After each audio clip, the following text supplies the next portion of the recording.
Hey, have you ever read those parts of the Bible, in Psalms or Isaiah, where it talks about idols? It describes them pretty clearly. Statues made of wood, stone, or gold. The whole point is that they're lifeless. They have mouths, but they can't speak. They have eyes, but they can't see. They have ears, but they can't hear. And they definitely can't walk. For thousands of years, that was the definitive line between a created object and a living being. An idol was just a thing, powerless, mute. But what if I told you that another part of the Bible, the book of Revelation, predicts a time when this line gets terrifyingly blurry? What if it describes an idol that can do all the things the old idols couldn't? Stick with me here because this gets wild. We're diving into Revelation chapter 13. This chapter talks about a future global leader, often called the Antichrist, and his right-hand man, the false prophet.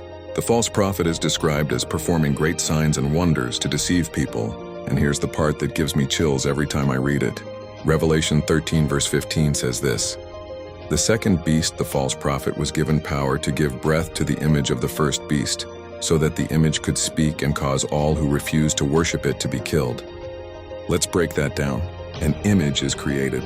Think of it as a statue, a representation, an idol.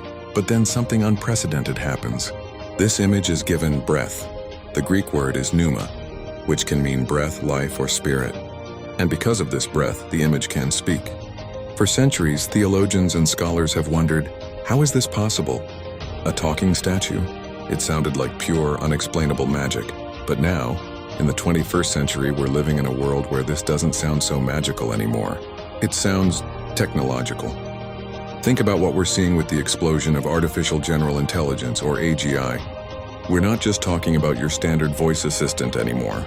We're talking about systems that can reason, learn, and communicate in ways that are becoming indistinguishable from humans.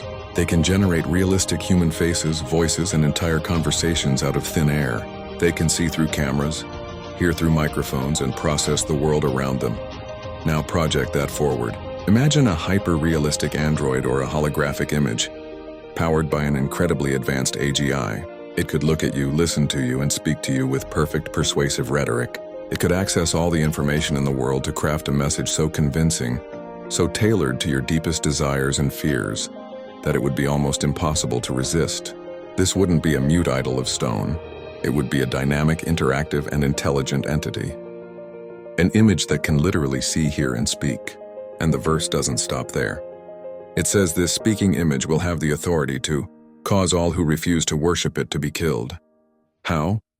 In a globally connected world, an AGI integrated with a worldwide digital system could easily identify dissenters.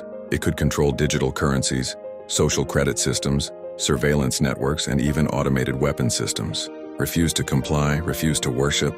The system could simply shut you off from society, or in the chilling words of the text, cause you to be killed.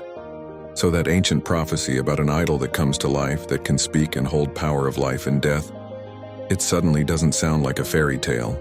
It sounds like a blueprint for a technologically enforced dystopia, powered by the very AGI we are racing to create. It's a sobering thought that the one thing that always proved idols were false, their inability to see, hear, or speak, might be the very thing that makes the final idol so terrifyingly real and believable.